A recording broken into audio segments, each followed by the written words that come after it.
Olá, boa noite, sejam todos bem-vindos. Hoje a gente vai fazer uma live muito especial, a gente vai ter um encontro muito especial que eu vou conversar com o professor Marcelo Andrade, que para muitos de vocês eu sei que dispensa apresentações, porque eu já estive lá no podcast Caravelas e ele tem feito um trabalho excepcional de levar pessoas com que realmente tem algo de interessante a dizer, tá? Então, volta e meia eu pego os cortes do podcast Caravela, sempre tem alguém interessante lá, e não é por acaso que o canal dele tem crescido muito no YouTube, porque ele tem feito um trabalho sério, um trabalho honesto, um trabalho educacional muito importante, que agora, além da sua plataforma de cursos, né, que muitos de vocês conhecem, agora será coroado aí foi coroado com a publicação de 2 livros extraordinários sobre os quais ele vai falar para vocês hoje, que estão em pré-venda, mas que não vão durar muito aí. Então, você tem a última chance de acompanhar essa live e entender por que você não pode deixar de levar para casa os 2 livros sobre os quais nós vamos conversar. Então, já vou trazê-lo para cá. Boa noite, Marcelo. Muito obrigada, viu, por estar aqui. Prazer te receber. Essas edições estão simplesmente lindíssimas, viu? Parabéns. De quem é o projeto editorial, projeto gráfico? Então, eu só participei da área da curadoria e escolha dos títulos. Eu não entendo nada de editoração. Aí foi a equipe lá que fez. Tá muito bonito. Então, essa parte de editoração eu não entendo nada. Eu achei muito legal, Marcelo. Não, mas ficou muito bom. A introdução que você escreveu para esse aqui está excelente. Eu tenho algumas perguntas sobre ela. Aqui é uma introdução de uma outra pessoa, mas esse livro eu fiquei muito feliz, assim. Eu não sabia, né? Quando você me falou, eu vou publicar os livros sobre a Revolução Francesa, eu estou meio off esse semestre, eu não estava acompanhando qual. Quando eu vi que era o livro do Daniel Mornay, eu fiquei muito feliz, porque esse é um livro muito importante para qualquer professor de história moderna, filosofia moderna, porque justamente ele compila toda aquela atividade intelectual anterior à Revolução Francesa, que não necessariamente é tão discutida da perspectiva que ele discute aqui, né? E é um clássico. Então, parabéns aí por ter trazido em língua portuguesa esse clássico da história das ideias, da história do pensamento. Sim, tá? Enfim. Esse autor é importantíssimo mesmo. Muito, né? E se sem professores como você, né? O público às vezes não consegue ter a medida e chegar à referência correta. Daí vem a minha primeira pergunta, né? Bom, em primeiro lugar, pessoal, o link para você adquirir o combo está na descrição, tá? Mas o meu objetivo aqui é fazer com que o professor Marcelo nos explique a importância desse livro. Eu vou começar com a primeira, né? Que é o seguinte: a estratégia, você publica um combo. Aqui a gente tem os intelectuais, toda atividade intelectual, a principal, os mais conhecidos e também alguns panfletos menos conhecidos. E aqui, os fatos históricos, né? Na Revolução Sanguinária do Louis Madelin, a gente tem documentos, reconstituição histórica, os fatos. O que foi de fato a Revolução Francesa? E na escola, você é professor de história, né? Inclusive atua no ensino básico, você sabe como é a romantização da Revolução Francesa. Então, eu queria que, em primeiro lugar, você falasse, assim, desde quando você tem a ideia de trazer à tona um combo que permita a gente ter noção dessa revolução que talhou o universo que vivemos, como você diz, né? Talvez, assim, não sei qual foi o seu objetivo, ajudar os professores de história, dar mais cultura geral para as pessoas, simplesmente colocar em circulação um combo que ajude as pessoas a terem uma visão de conjunto. Fale por que esses 2 livros. Então, a ideia da editora surgiu esse ano, né? Eu nunca tinha lidado com... Eu sou escritor também, né? Sim. Agora vou publicar o meu 10º livro, mas eu em relação à editoração, escolha de capa, contratar tradutor, eu não sei nada. Então, a gente fez parceria com quem entende para, então, lançar uma editora visando publicar livros aqui no Brasil inéditos ou que estejam esquecidos, né? A gente tem algum álbum de alguns livros aqui que já foram publicados no Brasil, mas estão esquecidos, né? A gente tem que começar com algum. Olha, então a gente resolveu começar com a Revolução Francesa porque ela realmente foi a principal revolução da história, a meu ver, aquela que o Ercole Consalvi comparou com o dilúvio, né? O que o dilúvio fez no plano material, a Revolução Francesa fez no plano moral e político. Então, a gente ia começar com ela. Não tinha outra opção a não ser começar com um estudo dessa revolução. Então, isso aí ficou claro. Tem que ser Revolução Francesa. Aí pronto. Uhum. Tudo bem. Aí nós vamos lançar quantos livros? 1, 2, 3, 5, 10? Não dá para lançar muitos. Aí resolvemos, então, acho que um par seria bom. Um Uhum. par de livros seria bom, com abordagens diferentes, né? Então, a gente optou então pelo o Mornay, que é o mais conhecido, que é um clássico, né? Esse livro todo mundo que estuda o período deve ler. Quem não conhece deve ler, porque ele é importantíssimo. E depois escolhemos um que tratasse do processo revolucionário, que é o Madellan, né? Então, um Uhum. vai tratar das ideias, do que gerou a revolução, que é o Mornay, e o outro vai tratar do processo revolucionário, que é o Madellan. Então, achamos que era um casamento perfeito, uma dupla muito boa, né? Os Uhum. objetivos aí da gente mexer com essa coisa de ideias é combater a visão marxista e liberal também, né? O Adam Smith Sim. também defendia que a causa das coisas era a causa econômica. Então, aí, Uhum. quando professores dessas linhas liberais e marxistas sempre ficam falando que tudo tem causa econômica. O cara virou esquina, é causa econômica. Fez guerra, é causa econômica. E justamente o Monet combate essa visão, né? Porque então, ao ele mostrar como determinados autores, Voltaire, Montesquieu, Diderot, Rousseau, ele mostra como esses autores influenciaram o pensamento daquelas pessoas. Uhum. E foram justamente as ideias que foram a principal causa da Revolução Francesa, não causa econômica. Ele deixa muito claro isso. Então, esse é um livro que faz o enfrentamento dessa visão equivocada e marxista e liberal, né? Você sabe que você me lembrou justamente assim, até os mais, alguns hermeneutas refinados sempre tiram da cartola a história do inverno, da falta de grãos, e as pessoas ficaram, quer dizer, a agitação dos jornalistas em Paris não teve nada a ver com Não aquilo, teve nada, né? As conversas que eles faziam nos nos salões. cafés, nos Uhum, salões e tal, não tinha importância, só o frio, a crise econômica e tal. uhum, Você sabe melhor que eu, porque você estuda bastante iluminista, você sabe que o D'Alembert e o Diderot combinavam discussões ridículas nos cafés para mostrar o ponto de vista dele. Então, um fazia um papel de católico, com ideias ruins e estava lá de propósito para perder, e o outro com ideias iluministas, supostamente magníficas, ganhava a discussão e aí todo mundo via, o iluminista venceu a discussão, era tudo uma farsa. encenação, era uma encenação, e também as cartas que eles escreviam, né? Porque como as cartas eram lidas, não eram documentos privados, eram documentos para rodar na mão, era praticamente a coluna de fofoca da época, eram as cartas, né? Eles também disseminavam pelas cartas supostamente privadas justamente essas ideias, porque na carta você faz assim a figura da intimidade e da sinceridade. Ninguém acha que você está fazendo ou sendo ator numa carta, né? Tanto que quando eu estudei o Diderot, que eu fiz, eu traduzi a biografia do Diderot, esse eu conheço bem. Quando eu estudei o Diderot, para eu pegar assim o principal, eu tinha que ler as cartas, né? Porque ele é malandro, assim. Mas nas cartas você encontra ali todo esse jogo de cena que ele fez no Romance Religiosa, que também é um enorme jogo de cena cruel para enganar um cara bonzinho. Então, assim, esses jogos que você citou eram constantes, né? Mesmo porque eles subvertem a ideia platônica do impacto da arte, né, sobre a mentalidade, eles entendem, né? O Platão ele critica a má poesia porque vai deformar a alma.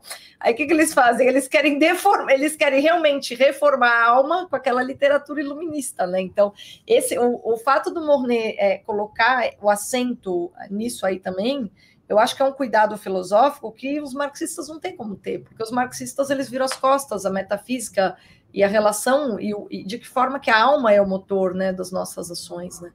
Então, acho que é muito restrito. E o Marx é um herdeiro do iluminismo, né? Kant é iluminista e Marx é herdeiro do iluminismo. Liberalismo por Kant e o marxismo do outro lado. Que bom que o Mornay não está O nenhum desse Rousseau lado. influenciou muito Marx, né? Via Kant, mas Kant também, né? Então, o Rousseau, tem muitas. O Engels comentava sobre o Rousseau. Também. Então, desses daí, o que eu acho pior, não sei se você vai concordar, para mim o Rousseau teve mais... para mim também, com certeza. Teve mais impacto na história do pensamento. Ele influenciou diretamente o Robespierre, o Napoleão, depois vai influenciar o Marx, né? Claramente, muitas das coisas do Marx vêm dele, e outros, né? Até se repercute até hoje aí, né? O Rousseau com uma variação do mito do bom selvagem, a teoria da vontade geral, que deu base para o totalitarismo, né? Sim, então, sim. Ele, para mim, foi o pior desses autores aí. Esses outros eram... Mim... pode falar. Não. Você está perfeito. E assim, o Rousseau, eu não sei, só um parênteses, né, para confirmar o que você está dizendo. A coisa mais imbecil de tudo que eu li do Rousseau, a coisa mais chata é a Nova Heloísa, mas a coisa mais imbecil que eu li do Rousseau foi de um escrito de velhice. Então, quando o cara chega na velhice e continua sendo idiota, você tem a medida de quem ele é, né? E é o do Reverie du Promeneur Solitaire. Ele diz assim: nossa, que horror, chegar à maturidade e perceber que já não podemos viver a vida com sabedoria. Foi a coisa mais imbecil que eu li na minha vida, só podia ter vindo do Rousseau. Como é que alguém que chega à sabedoria, tudo que a pessoa consegue... Você vê que ele não chegou, ele acha que ele chegou. Como é que tudo que a pessoa consegue fazer é lamentar que ela não tem uma vida para viver? Quer dizer, ele não entendeu nada? Ele não entendeu nada, professor. Ele abandonou os filhos, né? Quer dizer, Nossa Senhora. E ainda escreve um livro de pedagogia que é o Emílio. Acho que é o livro mais chato que eu li na vida. A Nova Heloísa é pior. Aquele livro, tá louco. Era um tipo assim horroroso o Rousseau, né? E esses outros eram todos, como você gosta muito de usar, eu já assisti suas aulas aí do Iluminismo, eram panfletários, era gente panfletários. De panfleto. Se eles vivessem hoje no século XX, XXI, eles seriam comunistas. E faziam agitações nas redes sociais, em tudo quanto é lugar. Eles eram... agitadores. Eles são os herdeiros do... Eles são... Eu vejo os iluministas, né, como os herdeiros do que o Isócrates significou em Atenas, mas muito degradados. Porque o Isócrates tinha ainda um refinamento, tal. Ele era um sofista... Né? Era um retórico fino. Os iluministas são meio eristas, né? O D'Alembert, eu não sei, eu estudei muita enciclopédia, né? E se você lê, hoje em dia eu tenho dificuldade, quando eu era mais moça, eu aguentava mais. Hoje em dia eu tenho muita dificuldade de trabalhar com o discurso de abertura da enciclopédia, o discurso preliminar, porque é uma contradição atrás da outra. Aí eu falo, como é que um matemático se contradiz? Eu falei, porque ele sabe que isso é uma contradição, ele está fazendo propaganda descaradamente. E é um nível de propaganda, Marcelo, que me lembra, assim, sei lá, as matérias da Veja, propagandísticas, sabe? Lembra da época da Veja, que cada hora estava de um lado, e era aquele texto panfletário que se torcia, saía tinta, mas não saía substância nenhuma. Então me lembra muito isso, né? Esse é o perfil deles, né? É isso mesmo, que se a gente for ver o que essa turma toda pensava, era de uma pobreza impressionante, né? Ou eram deístas, ou materialistas, o que aliás na prática estava dando na mesma. E aí, então, eles eram muito pobres, eles eram só bom de agitação, né? Infelizmente. Também eles tiveram contato com a maçonaria também ajudou bastante a disseminar as ideias, né? A partir de a maçonaria se organizou bastante lá naquela época, então ajudou a disseminar bastante as ideias. O Voltaire acabou entrando no último ano, né? No ano que ele morreu na maçonaria, né? O Voltaire só fazia o que era bom para ele, né? O Voltaire é o cara mais malandro, né? Malandro. E na mesma loja do Benjamin Franklin, né? Nossa Senhora. O cara de pau criticava a superstição e no final da vida era adorado como um semideus que as pessoas queriam apenas tocar na roupa dele. O busto, ele já em vida já tinha busto homenageando ele, né? As pessoas ficavam em volta lá das estátuas dele, né? Quer dizer, um tipo assim horroroso, né? E defendia de um lado a liberdade de expressão e de outro atacava a Igreja Católica. Ele estudou com os jesuítas e ficou atacando os jesuítas. Quer dizer, falando de muita má fé, né? Impressionante. E além disso, o Voltaire ele é um dos primeiros grandes, assim, desse período que é tão próximo, do qual nós somos herdeiros, ele é aquele típico promotor de idolatria, né?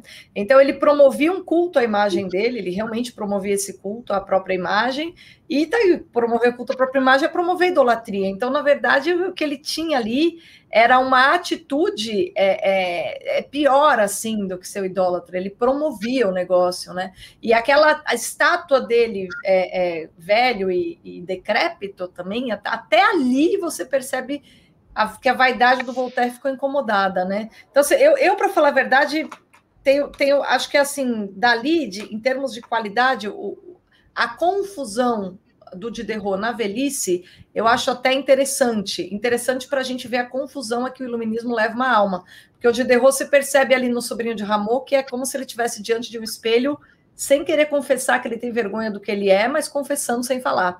Então, eu acho que esse caráter problemático do Sobrinho de Rameau torna essa sátira brilhante para se entender o homem rachado, que é o herdeiro do nominalismo, entende? Então, eu acho que se a gente aproveitar a literatura iluminista desse ponto de vista, funciona, porque é como você pegar, assim, a expressão de um nihilista na literatura. É a pessoa confessando a desgraça que ela é, você consegue estudar objetivamente, entendeu? O resultado de uma alma degradada. Desse ponto de vista, eu ainda estudo os iluministas, estudo assim, mas você entende? De outro ponto de vista. Agora, não pode dar... Não tem como você ter respeito intelectual, entende? Do ponto de vista filosófico, porque é muito pobre mesmo, como você disse, né? Os homens do século XVII que eles copiam têm consistência, apesar de todos os problemas que eu menciono no meu curso, Iluminismo e Revolução Francesa. Eu pego toda a filosofia do século XVII, que é a moldura dessa do XVIII, que está no livro do Mornet. Por isso, deixo só falar, antes de te fazer mais uma pergunta. Pessoal, vocês que são meus alunos, o Marcelo Andrade fez a gentileza de criar um cupom de 30% de desconto para vocês levarem esse combo para casa, tá? Eu vou, terminando essa live, eu vou enviar esse combo para o nosso grupo do Telegram. Não comprem por esse link, tem um especial para vocês, porque todos vocês que assistiram ao curso Iluminismo e Revolução Francesa precisam ler esse livro, que é a continuação direta daquele curso. Bom, outra coisa, Marcelo, que eu queria te perguntar, assim, você mostra na introdução ao livro do Madelin que você realmente é crítico. Diante do pensamento moderno, você se coloca, você tem uma postura claramente crítica. E eu queria que você desse as 3 razões principais pelas quais você é um crítico do pensamento moderno. Bom,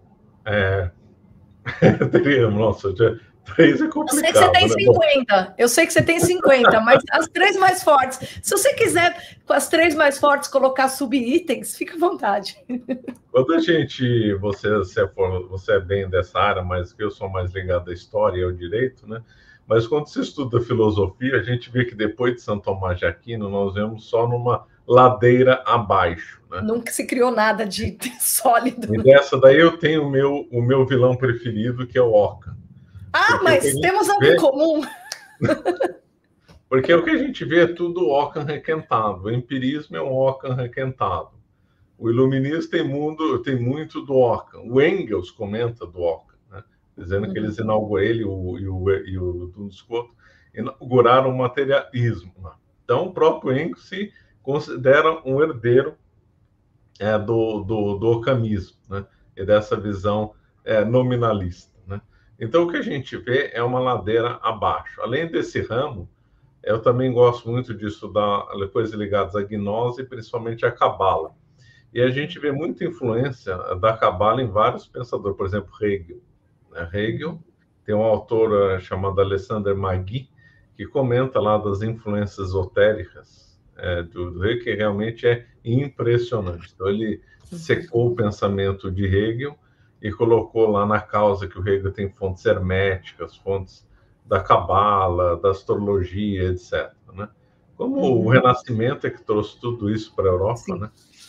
O trouxe hermetismo, astrologia, alquimia, cabala. Todo esse esoterismo aí, né? Todo esse esoterismo sujo aí. E aí o 17 começa a racionalizar, né? O 17 começa a racionalizar. Mais ou menos, né? Tem um monte de nome lá que não era. Jacobem, John Dee. E o John Dee teve influência na política lá da Inglaterra. O Comênios, né, que fez a reforma de ensino, era ligado... Nossa, Esse é um vilão para mim também. Eu não curto comer. Eu não curto comer. Estudei bastante esse desgraçado. Continua. E aí, então nós vemos toda uma sorte de sujeiras que culminaram na nossa filosofia do século XX e XXI.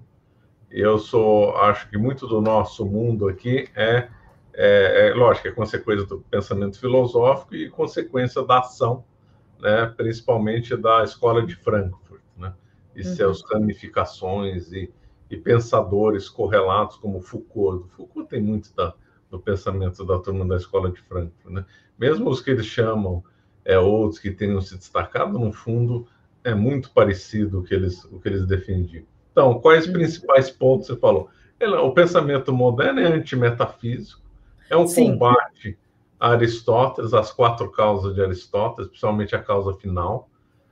Então, um ódio à metafísica, um ódio à religião católica. Não tenha pensador, depois de uma data até hoje, que não tenha um profundo ódio da Igreja Católica, né? Então, o primeiro ponto é ódio da Igreja Católica, ódio da metafísica e um desejo inconsciente ou inconsciente de destruir a civilização cristã. Então, nós vemos um trabalho de destruição que todos os filósofos fizeram e que os iluministas têm muita culpa, né? Muita. Ou seja, é um quadro de rebelião em múltiplos aspectos. Rebelião contra a inteligência, rebelião contra a harmonia, rebelião contra o Criador, né, de maneira muito clara. Contra a beleza, né? Contra a beleza, uma rebelião... O belo e o certo que Platão compreendeu, a filosofia moderna fica lutando contra essa tríade magnífica, né, que os gregos compreenderam e que foi muito bem desenvolvida na Idade Média, né? Sim. Então, não tem outra forma de eu pensar toda essa história da filosofia pós São Tomás no intuito de combater, né? De combater o iluminismo, combater Ockham, combater o pensamento do século XIX, Hegel e Marx, principalmente, que é os que eu estudei mais, combater a Escola de Frankfurt, etc. Então, eu vejo a história da filosofia como um campo a ser combatido, né? É engraçado você falar isso, porque na prática, né, a gente observa que os modernos, né, de Ockham para frente, voltam para Protágoras, eles regridem. Então, é uma antifilosofia, né? Então, não é que você combate a filosofia, você combate a antifilosofia, porque o São Tomás foi quem resolveu todos os problemas, foi quem finalmente produziu a síntese entre o que tem de mais importante em Platão, metafísica platônica e aristotélica. Você tem ali alguns problemas que acho que só São Tomás resolve. Depois de São Tomás de Aquino, em termos de metafísica, não tem nada que foi criado, me parece, tá? Porque é tudo muito mitigado. Você tem reducionismos em graus distintos, né? Você tem autores mais ou menos reducionistas. Os empiristas produzem um reducionismo absurdo. Os racionalistas produzem um reducionismo aparentemente de início menos pior, mas também é um reducionismo pesado. Então, eu não sei se você já leu um livro do Peter Crift que chama The Platonic Tradition. É maravilhoso, um livro de 100 páginas, Marcelo. É lindo. Ele faz o seguinte, ele fala a grande ideia platônica, que é a metafísica, aí ele fala das principais contribuições. O capítulo de São Tomás é maravilhoso, porque ele é o grande, né, o maior metafísico que existiu, né? E aí depois ele começa a falar, e a revolta contra o que ele chama de tradição platônica, para falar da tradição metafísica, que ele começa de Ockham e coloca no meio até o tipo de degradação expressa pelo terrorismo islâmico, porque ele diz, né, isso é algo que a gente tem em estudos, né? De fato, a teologia voluntarista, ela entra no Islã no século IX, né? E aqui no Ocidente ela começa a vingar no XIV, com Lutero ela se espalha, mas no islamismo veio antes, né? E você vê que fim levou, acabou com a civilização, né? Exatamente, né? E esse é um ponto grave. A Revolução Francesa tem vários pontos graves, né? Um deles é o terror, porque o terror foi usado como medida política, né? É o terror por uso político. Os comunistas se aproveitaram dessa metodologia.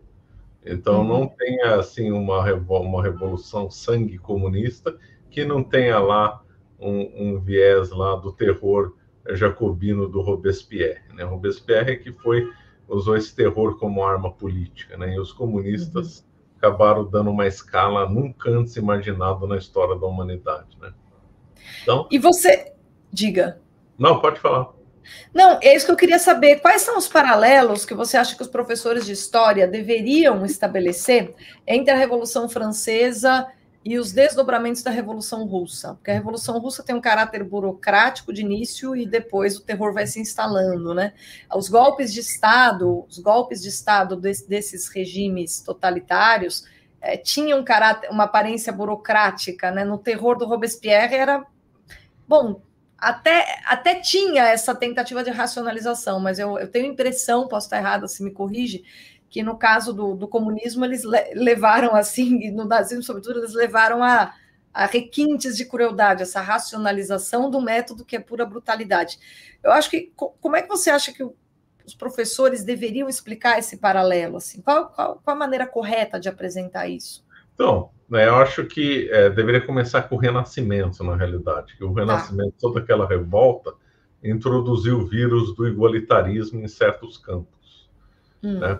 Então, por exemplo, com Lutero, introduziu o vício do igualitarismo na religião, né? Então, livre exame da Bíblia, subjetivismo e tal, uma fragmentação que religião antropocêntrica, né? Antropocêntrica. Então, sai do campo teocêntrico para o campo antropocêntrico. Começa a espalhar o vírus do igualitarismo. Tanto é que a gente ligado ao Lutero defendia igualitarismo como Thomas Müntzer, e mesmo outro radical lá, renascentista, o Campanella também. Sim, sim.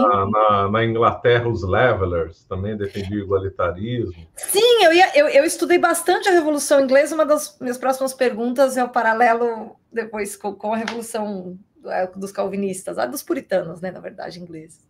Então, eu começaria com um estudo, na realidade, do Renascimento, do protestantismo, vemos como determinadas ideias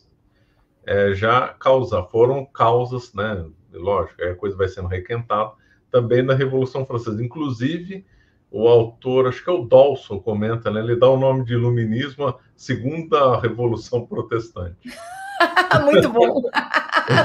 Sensacional. Protestante. Eu achei muito bem pensado, que teve aquele primeiro surto de ódio contra a igreja, que gerou um monte de efeitos negativos. Guerra dos camponeses na Alemanha, mais de quase 300 mil mortes. A Guerra dos 30 anos, que também é um efeito disso. Milhões de mortos. Uma das guerras mais sanguinolentas da história. E aí ele dá o nome de Segunda Revolução Protestante.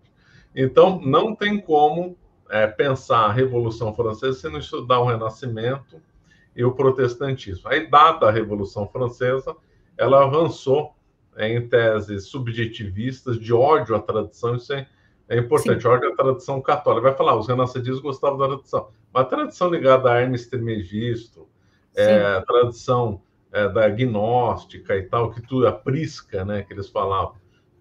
Prisca teologia ou prisca filosofia? Prisca teologia, né? Tudo quanto mais antigo era melhor, mas era uma revolta contra a tradição católica. E os iluministas da Revolução Francesa tinham um profundo ódio contra as tradições também, né? Então, eles reforçaram esse ódio contra as tradições, reforçaram o igualitarismo, aí avançaram no igualitarismo político, aí não mais teria uma classe de nobres, que seriam os responsáveis para conduzir o povo, né, politicamente. Então, introduziram aí o vírus na política, introduziram contra a tradição, reforçaram o que vale a vontade do Estado, ou quem manda no Estado. Aí, disso vai nascer o positivismo jurídico, no século XIX, que já estava bem. É Hobbes piorado. Exatamente, que já estava germinado lá atrás. Sim. Contratualismo, o exagero do contratualismo. Então, a Revolução Francesa, ela preparou a cama, o terror, né, que nós já comentamos, preparou a cama para uma nova revolução, para dar um passo a mais no processo de ódio contra a civilização católica. Então, se já se tinha feito o igualitarismo no plano religioso, o igualitarismo no plano político, teria que vir o igualitarismo no plano material e reforçar princípios, né? Força do Estado, o terror que a Revolução introduziu, né? E aí a Revolução Francesa tinha também os comunistas lá, tinha o Babet, o Hébert, que defendiam... Exato, os montanheses. Sim. Então, toda essa... Eles defendiam o igualitarismo econômico lá, que depois não passou lá, o processo não avançou. Mas, então, tudo isso gerou, então, a Revolução Russa é filho da Revolução Francesa e filho do liberalismo. O liberalismo é oposto ao marxismo. O liberalismo é pai do marxismo. Mas, Marcelo, você não vê que o nominalismo... Eu vejo o liberalismo... Tem um tratado do Guilherme de Ockham, chamado, que é o que eu uso para falar sobre o germe, a origem assim, doutrinal do liberalismo, que é o Brevilóquio sobre o Principado Tirânico.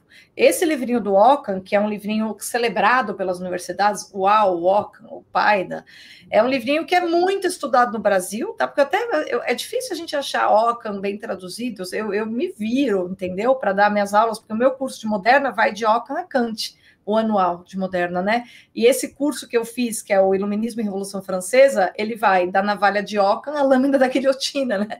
Porque justamente para mim o negócio é esse, entendeu? É a mesma unidade, né? É a mesma unidade, né? Então é uma grande síntese desse meu curso anual de História da Moderna, mas é bem mais palatável, né? Agora, você não acha que... quando eu vejo o liberalismo, para mim o liberalismo é extração direta, é a teoria política do nominalismo também. Eu vejo ali mesmo o Locke, para mim, é o filósofo mais chato de todos os tempos, ele não tem originalidade nenhuma, ele pega as teses políticas do Ockham e coloca numa roupagem mais aristocrática. Era adorado pelos iluministas. O Voltaire disse que ele foi o maior filósofo da história. Imagina. É claro, o Voltaire entendeu ele. Qual o único filósofo que o Voltaire conseguiu entender? O cara entendia Leibniz? Não entendia. Leibniz foi um gênio. Eu gosto ou não, eu sei que tem componente de gnose, tem problemas, mas Leibniz foi um gênio. Assim, a maneira como ele chega ao cálculo, as contribuições científicas do Leibniz, a estrutura da lógica proposicional, tem coisas ali muito interessantes, né? Agora, Leibniz é um homem que você, digamos assim, você admira quando você lê, você fala, puxa, ele estava tentando. Agora, Locke não, Locke, meu Deus do céu, você dorme. Aí eu falei, o maior filósofo de todos os tempos, Voltaire, é um cara mais plá que eu já li na minha vida. Acho que o Voltaire entendeu, né? Porque ele não entendia nada. Você chegou a ler as cartas filosóficas lá do Voltaire, as da Inglaterra, cartas da Inglaterra? Talvez há muito tempo atrás, quando não lembro mais nada, viu? Eu lembro o mais referência que eu me lembro é o Cândido. Que é a sátira do Leibniz, mas foi lendo as cartas da Inglaterra, Marcelo, que eu percebi que o Voltaire não lia nada. Ele ia para os salões da Inglaterra tomar chazinho, aí ele ouvia de orelhada ali os aristocratas conversando e depois escreveu o livro dele, entendeu? E eu peguei isso porque eu estava estudando, tive que estudar esses ingleses todos chatos, né? Eu falei, meu, Voltaire nem leu esses caras, que cara picareta. Mas voltando ali ao ponto que eu queria que você explorasse um pouco mais para o pessoal a relação entre os levelers, diggers, hunters, né, todos aqueles radicais do período da Guerra Civil Inglesa e a Revolução Francesa, porque eu descobri na minha pesquisa que o William Petty, que era um cara daqueles círculos, foi celebrado na enciclopédia porque ele foi um cara que pensou em planejamento urbano com base em estatística, mas na verdade é porque era daquele círculo puritano, entendeu? Eu comecei a perceber que realmente tem uma continuidade direta até na questão de promover os nomes que saíram de lá. Mas eu queria que você falasse um pouco para o pessoal também dessa relação entre as... Então, eu não sou um grande estudioso da história da Inglaterra desse período, que eu tenho uma certa antipatia, mas tudo bem. Qual é a visão que eu tenho? Infelizmente, o pensamento lá na Inglaterra se corrompeu cedo, né? Ockham era da Inglaterra, né? O Duns Scott era lá do norte. Mais para frente vai ter Adam Smith, Hume, horroroso. Não, Hume, pelo amor de Deus. Péssimo. Só parênteses, sabe como que eu falo para os meus alunos quando eu vou estudar Hume? Eles são seminários, eu falo, todo mundo agora põe a camisa de força e começa a amarrar a manga, porque a gente vai ter que ir até o final com esse negócio. Aquilo é loucura, né, Marcelo? Loucura a filosofia total. do Hume é loucura. Loucura total. Então, quando o humanismo, né, o Renascimento chegou lá na Inglaterra, a Inglaterra já estava já com uma longa decadência filosófica. Quando vem um pensamento ruim, ele só pega se o ambiente está decadente, senão não pega. Sim. Não tem jeito. A coisa não tem um céu azul e de repente aparece uma tempestade, não. Tempestade pressupõe nuvens cinzentas e carregadas, né? Senão não dá. Então o ambiente lá da Inglaterra já estava com essas nuvens carregadas, né? Contaminado aí por toda a sorte de pensamento. Então lá foi um terreno fértil para o protestantismo. Mas a gente tem que pegar lá uma figura que eu já citei, mas que é pouco divulgada, que é o John Dee, né? Que era ligado à Rosa Cruz e teve muita influência na corte da Elizabeth. A influência dela disse que na hora da morte, ela como é que era a história? Ela queria viver para sempre, né? E ela fez o último esforço para o John Dee para tentar fazer ela viver para sempre no leito de morte. Eu não lembro dos detalhes, mas teve isso. Ele acompanhou ela até a morte e não sei se ele prometeu para ela a vida eterna na Terra ou ela acreditou na magia, não sei qual dos dois. Então, não sei que ao contrário do que às vezes é divulgado na Inglaterra, que é associado muito ao pensamento empírico, ao racionalismo, não. Lá teve muita influência da gnose, do esoterismo, que teve como marco o John Dee, mas depois não só ele, outro autor que você estuda muito, que é o Francis Bacon, também era ligado a essa... Ele racionaliza a alquimia. Para mim, o Francis Bacon racionalizou a alquimia. A ideia de tecnologia parte da racionalização da alquimia, que é o conceito de magia natural. Mas isso mesmo Paulo Rossi, que é um entusiasta dos modernos, admite. Qualquer estudioso, assim, qualquer estudioso honesto, seja entusiasta ou não dos modernos, quem vai fundo, a Yates, o Ross, eles falam, eles estão querendo racionalizar, mas o que eles racionalizam é esse negócio aqui escuro, entendeu? Então não dá para você... eles admitem, e o Paulo Rossi é muito criticado pelos marxistas, porque ele diz que até as tabelas, que o Bacon chama de filosofia experimental, são de extração retórica. Então ele faz um samba do crioulo doido ali para falar do método experimental, né? Então, sim, e ele foi discípulo do John Dee, mas volta aí essa figura aqui, essa é uma figura importantíssima. Então é porque na corrente do pensamento a gente vê claramente essa linha mais gnóstica ou essa linha racionalista. Ora, o autor pode ter os dois ao mesmo tempo, ou só um se cruzando e andando na história. E lá na Inglaterra, essas duas linhas acabaram andando, né?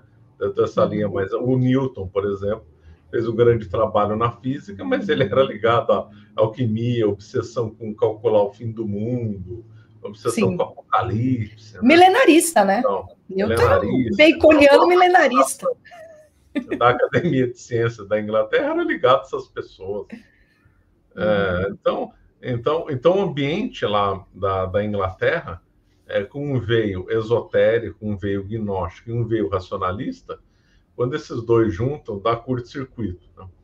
E aí provocou essas revoluções inglesas, né? Ou pelo menos ajudou a provocar e ajudou também a fomentar grupos radicais, porque toda vez que você joga essas ideias no meio, sempre vai ter alguém mais radical para defender um ponto de vista mais para frente. Aí que nasceram, por exemplo, os Quakers, né? Os Quakers eram os tremedores, o Espírito Santo, eles tinham que dançar freneticamente para o Espírito Santo baixar neles, fizeram a colonização da Pensilvânia, né? O pessoal acha que essa coisa dos neopentecostais saíram do zero. O pessoal não tem noção dos pais deles lá atrás, que já eram bem pirados, né? Porque o protestantismo, ele foi o Lutero, melhor dizendo, ele foi uma junção do pensamento de Ockham com o misticismo alemão, principalmente com Eckhart. Eckhart, e justamente. Então, o protestantismo tem esses dois veios. Ele tem o veio mais racionalista e tem o veio mais esotérico. Então, em determinados locais ou momentos, vai prevalecer um veio mais racionalista, e em outro local, ou em outro tempo, é o veio mais do misticismo alemão. Então, anabatistas, neopentecostais, os Quakers é dessa linha mais esotérica. O pessoal lá que é mais focado no sola escritura, ver a origem da palavra, se vem do grego, do aramaico e tal, que não tem essa visão neopentecostal, é mais da linha nominalista. Então, nós vemos que o protestantismo também trilha nesses dois caminhos, né? Então, o ambiente na Inglaterra já estava completamente turvado ali naquele século XVII, propício para vir as revoluções inglesas, porque o pensamento teológico e o pensamento político é que vão gerar efeitos na política, e não o contrário, conforme as pessoas dizem, né? Determinados pensamentos é que vão criar modelos políticos, né? Essa tese que nós defendemos, e por isso que eu publiquei o livro do Monet, porque justamente isso que ele está falando com outras palavras. E lá na Inglaterra, foi misturando o John Dee, depois outro místico, um monte de gente doida lá, com uma linha esotérica. É lógico que vai dar uma reviravolta, né? Então, claro, aí matam o rei, aí depois fazem uma monarquia constitucional, que é a primeira na história, daquela forma, e que, lógico, influenciou a Revolução Francesa. Inclusive, gente durante os trabalhos, né, no processo revolucionário, estava defendendo o modelo inglês, né? Sim, Montesquieu mesmo. Mas todos os fisiocratas todos, né, Marcelo, defendiam o modelo inglês, né? Turgot. Eu tenho uma certa desconfiança que muitos eram republicanos de armário. Eles eram crítico-republicanos e não podiam falar, sou republicano, porque senão fica uma coisa muito pesada, muita contra, medo de perseguição, medo de perder espaço. Eu não consegui provar nada, é só uma suspeita minha.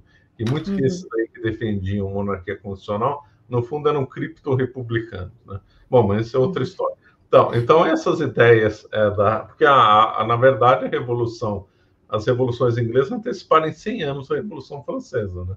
Essa que é a verdade. Só não teve um impacto mundial tão grande porque não era a França, né? A França que era o grande centro, Israel, a maior potência econômica do mundo, mas o grande centro irradiador de cultura do mundo. Então, uma revolução tem um alcance mundial, como foi a de 1789, só podia ser na França, né? Não tinha outro país para causar esses efeitos. Assim como hoje, se a gente for imaginar uma revolução mundial, vai ter que vir dos Estados Unidos, porque é a maior potência do mundo, o centro irradiador da cultura e tal, né? Então, é lógico que tinha que ser a França, né? E é impressionante como essas ideias, olha que na época não tinha internet, telefone, como as ideias circulavam rápido, né? Era impressionante. Sim. Porque, olha, sai da Itália, depois já chega rápido na Alemanha, depois já vai para a Inglaterra, da Inglaterra volta para o continente, com uma coisa meio requentada, e vai. Um caso clássico da Inglaterra para o continente foi o Pombal, né? O Pombal. Sim, incrível. Mata lá na Inglaterra, volta para Porto, foi iniciado a loja maçônica na Inglaterra, já volta para Portugal com espírito iluminista, persegue os jesuítas, que eram os únicos que faziam frente aos iluministas. Se não tivesse os jesuítas, não tinha. Se eles não tivessem perseguido, tirado os jesuítas de campo, não tinha Revolução Francesa. Os jesuítas eram a última muralha da cristandade. Então, o processo contra os jesuítas começa em Portugal, passa para a Espanha, depois França, depois Áustria, até que a ordem é suspensa pelo Papa. Então, nós vemos que é tudo um plano, né? Aí já está na cara que é um plano, né? E como as ideias circulam rápido, como a execução do plano avança. É impressionante como aquele século XVIII, a maçonaria e os que trabalharam aliados com ela já conseguiam fazer uma rede bem ágil, né, executando, né, um plano, né? Impressionante. Você já chegou a tomar conhecimento do Office of Address do Hercliffe? Que era o Hercliffe, ele é justamente essa figura. Ele tinha um escritório da correspondência, ele era uma central da distribuição das ideias e das cartas, né? Então ele era tipo o central da informação, ou seja, a central estratégica, né? E o Hercliffe, ele foi fundamental para a articulação realmente de todos os grupos divergentes, porque o que tem no protestantismo mais é briga. Então, ali no Office of Address, como eles eram todos, como é que eles se articularam? Eles eram todos baconianos, né? Então, eles tinham esse ponto em comum, tinham os igualitaristas e os baconianos se entendiam, e o Hartlib foi um grande promotor daquelas ideias para o continente também. Então, isso que você está falando é como as ideias circulavam, tal. Quando a gente começa a estudar a parte concreta, você vê que havia essas figuras, essas pessoas, né, que eram as grandes referências que iam passando essas informações e formando as pessoas e facilitando o acesso daqueles que divulgavam as ideias nos círculos, inclusive em termos de participação de negócios, todo tipo de negócio, porque os Estados Unidos era colônia, então vários tinham ações em empreendimentos, né? Então, quando a gente começa a estudar concretamente, a gente vê que é isso mesmo, assim, isso tudo que você está descrevendo tem as pessoas que realmente trabalhavam. Agora, eu queria fazer 2 perguntas articuladas para você. Primeiro, o padre Paulo Ricardo tem um curso que eu acho muito bom, assim, muito legal mesmo, que é do Lutero, sobre Lutero, é um curso antigo, e ele defende ao longo do curso que o Lutero foi o primeiro ideólogo, né? Falou, Lutero é o primeiro ideólogo. E eu falo, bom, se ele é o primeiro ideólogo, ele é uma espécie de pai das religiões civis, o que pode parecer um paradoxo, mas a gente acaba...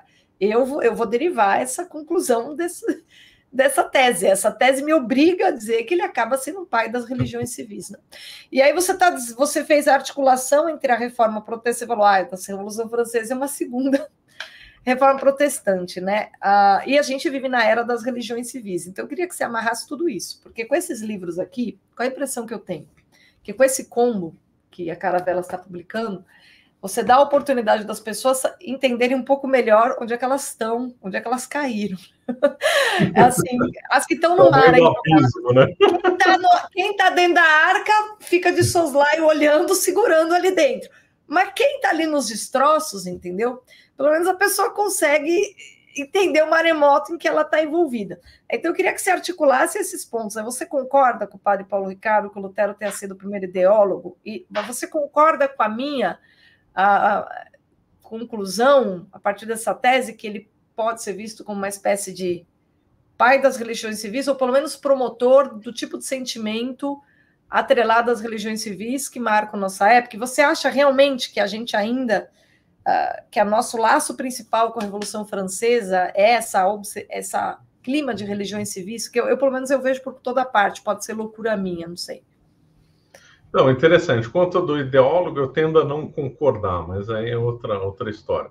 Agora, quando essa daí do Lutero tá ligada à religião civil, é bem interessante. Por quê? Porque o Lutero, ele não era, pelo contrário, ele foi um dos criadores do nacionalismo alemão, né? Ele teve impacto na cultura alemã e no que a gente chamaria nacionalismo, o termo não poderia ser aplicado naquela época, mas o embrião do nacionalismo alemão está no Lutero. Quem reconhece isso é até Wilhelm Scherer, que escreveu Ascensão e Queda do Terceiro Reich. Nós temos 3 figuras lá naquela época de Lutero, um pouco antes, um pouco depois, que são a tríplice figura odiosa que deu base para o absolutismo. Foi o próprio Lutero, Maquiavel e Calvino. Então, o Lutero. Então, o Lutero, ao atacar a Igreja Católica, que era a instituição do topo, ele vai primeiro em uma fase indireta, depois em uma fase direta, claro, ele vai dar força para o segundo que está na pirâmide, né? Que é os nobres. Vai dar força para os príncipes. Depois ele vai apoiar os príncipes contra os camponeses. Então, de fato, ele na prática ele sustentou, né, que os príncipes é que deveriam ter o poder. Ele sustentou o Estado absolutista, ele sustentou o embrião do totalitarismo, né? Então nós vemos isso claramente. Ora, se a religião não responde mais a Roma, né? No caso, quem está de fora sempre vai ter a referência a Roma. Portugal, Espanha, Alemanha vai ter a referência a quem não é da sua nação, dando uma ideia de universalidade para a Igreja Católica. Ela é uma das notas, justamente ser universal. A partir do momento que o Lutero favorece o poder do príncipe e favorece uma religião cristã nacional, sem excluir do próprio indivíduo as interpretações particulares, o próximo passo óbvio seria a religião civil, claro, porque é o Estado que está mandando. Então, no fundo, o Estado vai tolerar aquela religião enquanto for interessante para ele. Ou vai criar uma nova, ou vai persegui-lo, vai fazer uma mistura dos dois, né? Aí o próximo passo vai ser com o Rousseau, né? Que é o grande aí teórico, o mentor aí realmente da própria religião civil. E aí chega nos Estados Unidos. Os Estados Unidos é a religião civil, né? A primeira nação formalmente que faz uma religião civil é os Estados Unidos, né? Então, sim, eu acho que é verdadeiro essa visão que o Lutero estaria o pai aí da religião civil, né? Eu acho que tem toda a lógica para seguir esse raciocínio, sim. Certo, é uma impressão que eu tenho, né? Porque o Lutero, eu vejo ele muito como ele teve um papel, independentemente do que ele buscasse. O Lutero, eu tenho que trabalhar no curso, não tem como falar de filosofia moderna sem falar de Lutero, né? E eu sempre, todo ano, eu releio alguma coisa, né? E não tem como não perceber. O Lutero foi um agente político fundamental, né? Se ele queria isso ou não é outra história, mas ele foi. Concretamente, as ações dele modificaram o equilíbrio político da Europa. Tudo bem que a coisa já estava estremecida, mas ele foi lá e martelou, entendeu? Ele foi lá e jogou tudo para o alto. Você já leu Conversas à Mesa, do Lutero? Ah, nossa, esse livro é estranho, né? É muito pesado, né, Marcelo? Só trechos. Eu achei meio... A gente tem ele em português, eu achei meio pesado esse livrinho. Não é meio, bastante, não é meio, é totalmente pesado.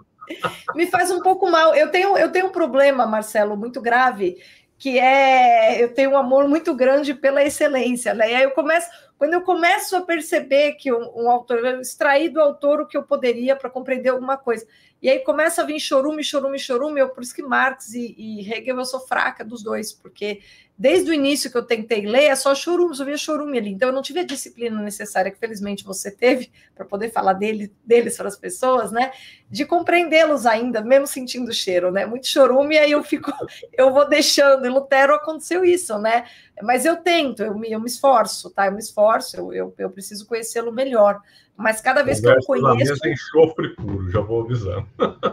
Então, mas cada vez que eu conheço um pouco mais de Lutero, eu me impressiono ainda mais negativamente, porque eu vejo ele como agente político, e eu falo, meu Deus do céu, quantas pessoas o admiram por estar enganadas, né? E como os professores de história falam erroneamente do que foi a reforma na escola, né, para as crianças, enfim. Bom, eu tenho uma última pergunta, se você me permitir, deixa eu ver se eu tenho tempo, ainda tenho mais 10 minutos com você, tá? Eu quero saber o que eu quero sua avaliação de Kant, porque aqui o Mornay vai falar dos intelectuais da Revolução Francesa que geraram aquele caldo para depois a guilhotina correr solta.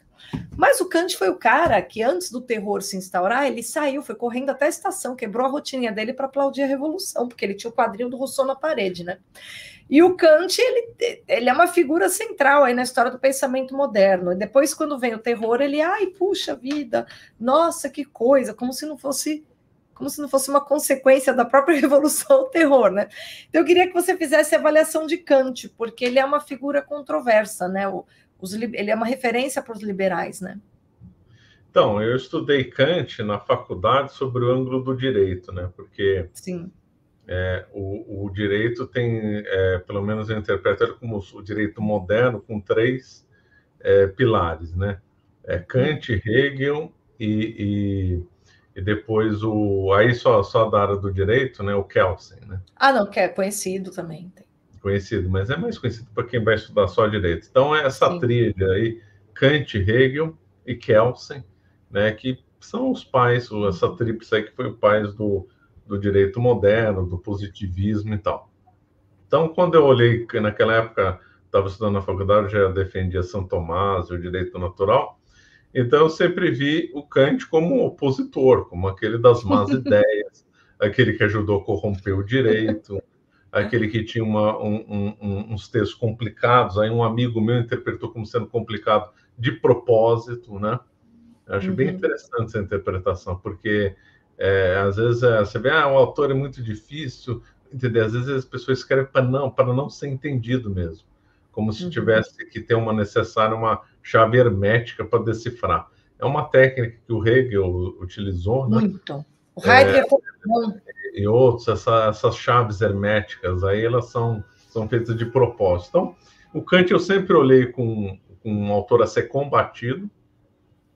Depois eu li as críticas do padre Leonel Franca com ele, sobre ele, que eu achei esplêndidas. O padre Leonel Franca demoliu o Kant, reduziu ele a pó. É impressionante a capacidade do padre Leonel Franca. O Sinibaldi também atacou bastante o Kant, tem bons ataques contra ele. Então, quando eu vejo o Kant, para mim é aquele autor que é para ser combatido mesmo. E você acha que ele é a expressão? Eu vejo ele como expressão da modernidade, mas sobretudo do iluminismo, porque ele também tem aquele textinho dele, o que é iluminismo, é um panfletinho. Panfletinho é fantasiado de filosófico, entendeu? Os textos filosóficos tá bom, são filosóficos. É uma filosofia ruim, mas ainda há ali, né? Mas o que é iluminismo é um panfleto, praticamente dizendo,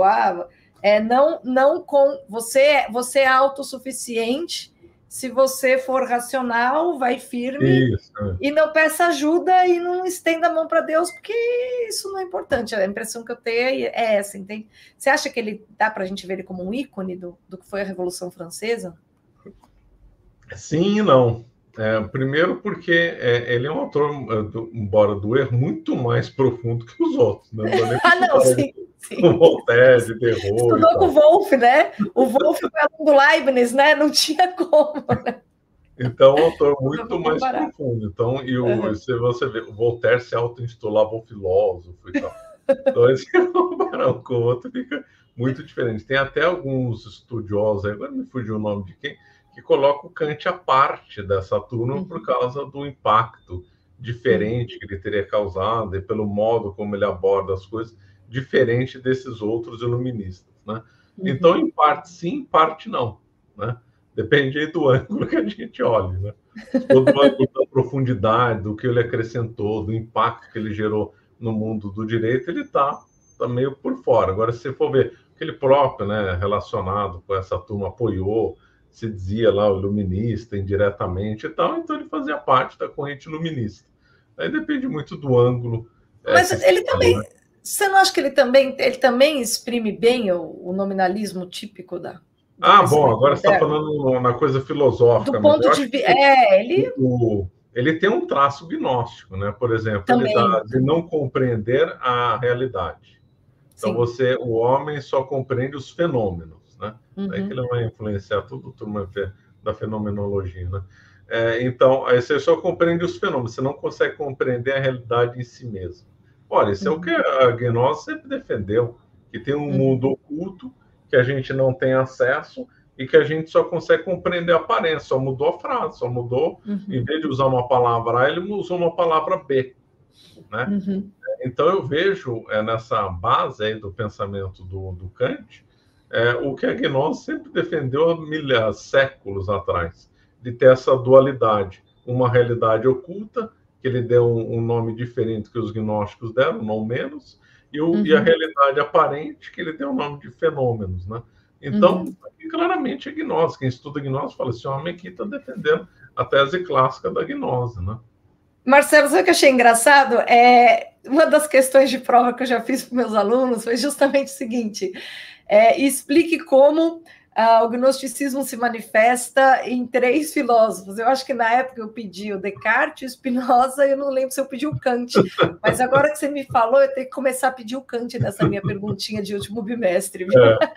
Inclui o Kant lá que vai encaixar bem, viu? Vai perfeitamente. Bem. Como é que eu olho só que o Kant é tanta coisa para falar, né? Tanta coisa. Mas essa eu gostei.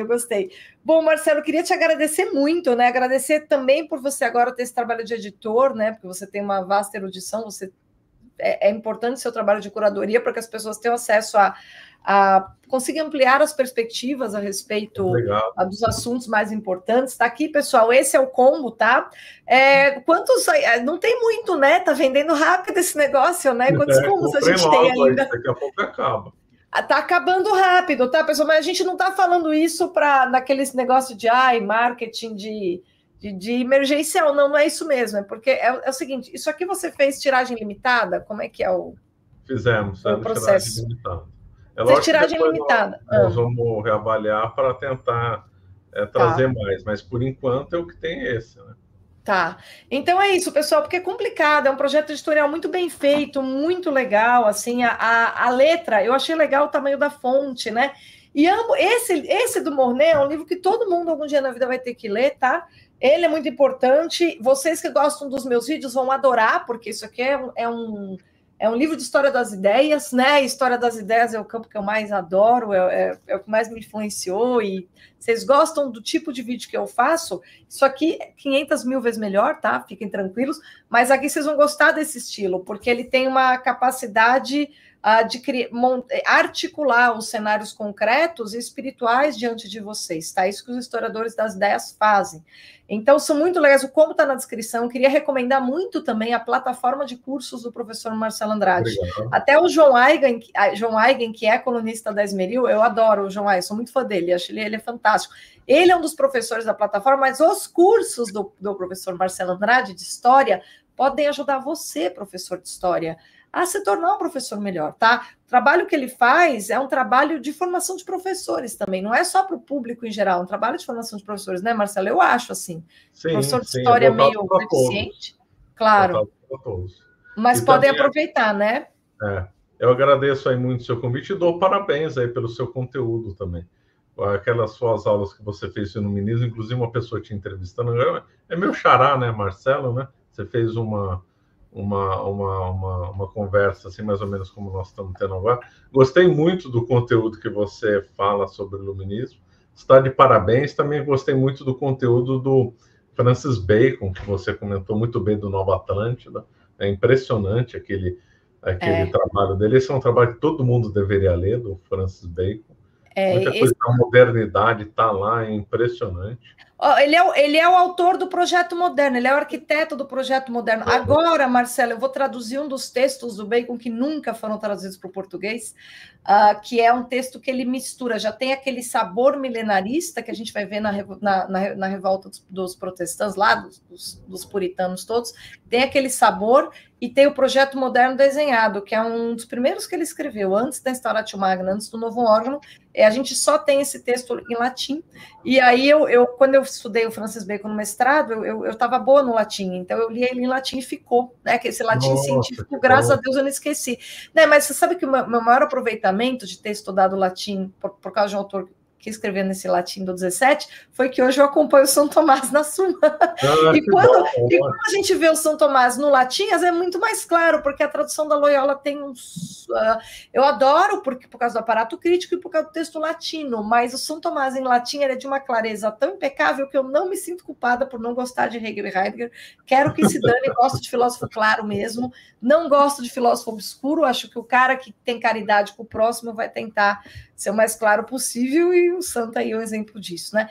Enfim, mas aí eu vou traduzir esse escrito, ele deve sair ano que vem, tá? É um trabalho que eu vou fazer nessas férias, e aí eu vou até te mandar quando sair, porque obrigado. A gente tem a arquitetura do Projeto Moderno. Mas é isso, pessoal, sigam, por favor, você que ainda não segue o professor Marcelo Andrade, siga, tá? Eu coloquei a página dele, porque você vai ver tudo que ele faz ali, além de canal do YouTube, rede, Instagram. Siga ele nas redes que vocês sempre vão encontrar conteúdo bom, gente interessante e formação, tá? É um educador aqui que nós temos. É isso, muito obrigada, então, todos que ficaram obrigado a todos, aqui até agora, tá bom? Boa noite, obrigada de novo, Marcelo.